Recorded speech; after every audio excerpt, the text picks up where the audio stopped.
Okay, let's do this one.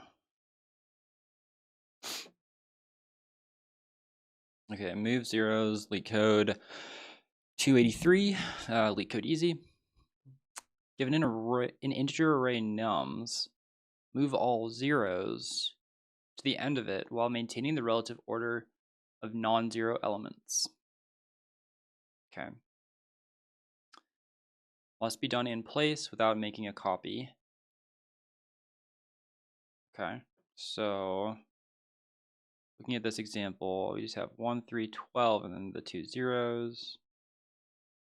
Okay.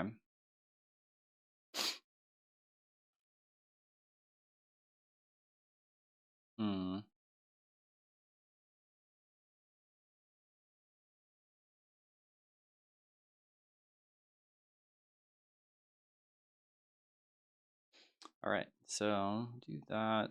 And if it's just a single element array with 1, 0, then it just, okay. So it's always going to be greater than or equal to 1 as far as the length of nums is concerned, and less than or equal to that length. Okay.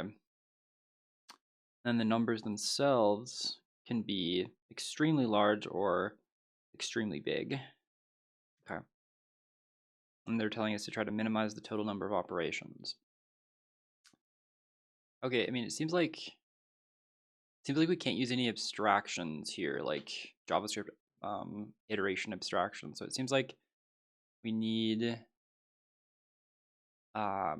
we just need like a standard for loop, I think, that will essentially, like, if we encounter a 0, so like if we're maybe moving across this array with just like a standard for loop, if we encounter a 0, that means that we need to first of all mutate the array and remove that element and put it at the end of the array. And if we do that, we wouldn't want to increment I. Okay. So we wouldn't want to increment I in that case, because the index of that element. So say we have this array, and our algorithm encounters this element. It's a 0, and so we'll just say like I is 0 at this point.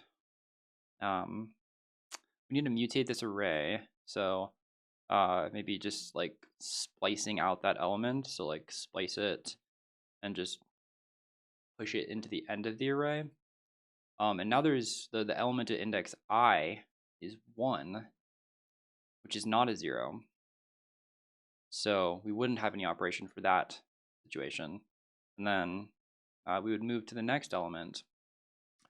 So I is now 1, and the current element is 0. So we need to splice it out and push it to the end of the array. So this is all in place. And now we're checking, okay, is 3 0? It is not. So now we can increment I.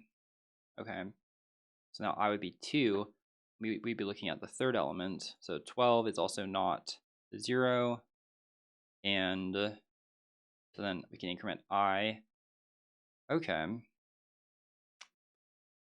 Maybe we have like I wonder if we can have like another pointer that, like, if we reach, okay, so there were 2 splice operations that occurred. So maybe we would keep track of like operations or like splices, and that would have been 2.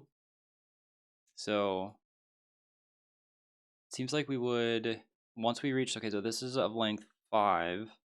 Okay, so if we just like, I think we can stop looking once we reach a certain point in the array. So okay, so we had 2 splice operations and the length is 5, so be like array length minus splices, and that gives us 3. Okay, so yeah, then we would just have to stop at that point. This is like our ending condition. Okay, so we're thinking about this, some pseudocode. We want a index pointer. So we need to declare index pointer and declare maybe like splice count pointer. And this one's going to be initialized to 0. So we want to start at the beginning of the array. And this one's going to also start at 0 because at the beginning we will not have had any splice operations occurring. And so we just want to move across, so I guess traverse nums and checking for, or checking if current element, so the current element is a 0. If 0, then we need to, I guess, first increment splice counter, splice count by 1. Okay, and we also want to actually splice that 0 out. So then splice out current element. So we're mutating the array in place, and push spliced element into end of array, end of nums. Okay. And we also don't want to increment I.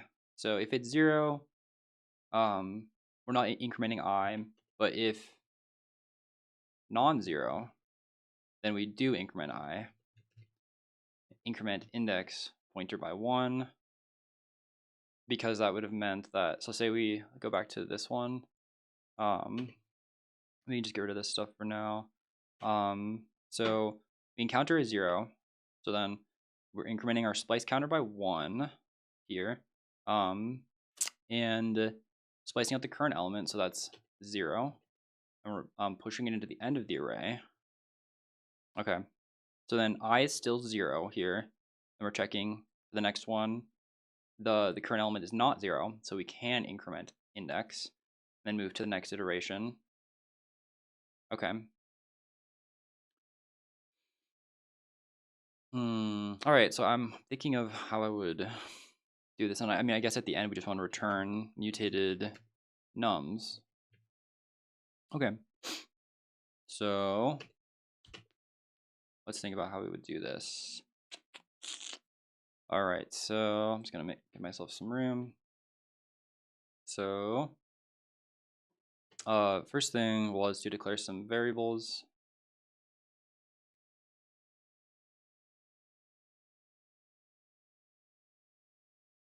We're just going to use ops for operations, and that's just going to also be initialized to 0. Okay, and then I want to traverse nums, checking if the current element is 0, but what is our break condition here? I think our break condition is when we had that one, I think we were expressing it as like nums length minus ops is equal to I, right? Because that meant that like say we're here, and actually let's just get the output array as well. So say we're here, and I is equal to 2 at this point. We're at 12, and that element is not 0. So nums length 5 minus operations. Operations at this point is 2. Okay, so we take the length, so that'd be 5 minus operations to 3. So once we reach this element, then that means that we are done iterating. So we would just end iteration at that point. So I think this is our break condition, or our ending condition for when we want to stop looping. So, okay, I think while nums length minus ops is not equal to I, we want to continue to loop. So let's just grab const current element, and that's going to be nums I. Okay, and then once we have that, we need to check if current element is 0. So if current element is equal to 0, if it is equal to 0, increment splice count by 1. So we're just calling that ops here. So ops plus plus, so just incrementing that value by 1. Then we need to splice out the current element. And so the current element is at index I. So we need to take nums, splice, it would be I, and then delete count is 1. We're just removing one element, and we actually just want that element itself. So maybe we'll just take this. So this will be let 2 push, or it's just a 0, right? So let 0, and we just want to push that 0 to the end of nums. Okay, and then once we've done that, we don't want to increment I. So else, so if it's not 0, if current element is not equal to 0, then we just want to increment the index by I and move to the next iteration. Okay, so I plus plus. Okay, and if I've done this correctly, this should work if I just return nums. Let's like walk through it with an example here.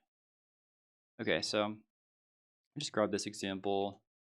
Given our algorithm, so this is going to be nums length is 5 minus operations, so that's going to be 0. So 5 is not equal to I. Okay, so then it will loop. So then the current element is 0 right here, and it is equal to 0. So increment ops. So let's get some counters going. Ops is now 1, and I is 0 still.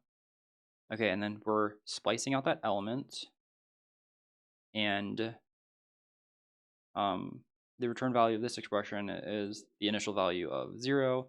So then we push that element or that value into the end of the nums array, and we move to the next iteration. So ops is 1, and I is still 0. Okay. So then next step, we have mutated our array. The 0 is now at the end, and so now I is still 0. So 1 is not 0. So we're just going to increment I by 1. Okay. Oops, that was the wrong variable. Increment I by 1. So now the current element is 0. So current element here is being evaluated. So we need to increment ops. So now ops is 2. 0 is that current element being spliced out and pushed to the end of the array. Okay. And then once we've done that, let's check to see where we are here. So our operations is now 2. Okay. Wait, what did I? Oh, whoops. Yeah. Okay. So ops is now 2. Okay. So, move to the next element in the current array. Okay, and it's 12, or rather, it's 3 because we're still at the at index 1. So this is not a 0. So we increment I, and now we're at this element, and we should probably check this. So nums length 5 minus 2 is 3. Okay, so it's still not equal to I. So then we continue to loop. Current element is not equal to 0. It's 12. So we increment I, and now we're done looping, right? Because 3 is equal to this expression. So ops, so 5 minus 2, 3 is equal to. So then we're going to stop iterating. All right, so I think this should work. Let's test our code. Yeah, we did. Okay, so it's accepted for the initial test case. Let's submit and see how we did with the other test cases. All right, and it's super slow, but that was just our first pass. And yeah, I feel like my communication was pretty poor in this problem. It's kind of, yeah, it wasn't great, but we're just working towards getting better at that. And yeah, I mean, if I were to think about the time complexity here, I I think maybe what's happening is um it should be like, so this the time complexity of this outer loop is, I think, just like O of n, but it's like it's technically not O of n. But I think in like the worst case, it is O of n. Um yeah, okay. Then I'm wondering, I guess it must be this operation that is really slowing things down. Yeah, but I can't really think of a way to do it that mutates the array in place that is quicker. But yeah, that was fun. I'm gonna stop the cam, stop recording. Thanks for watching.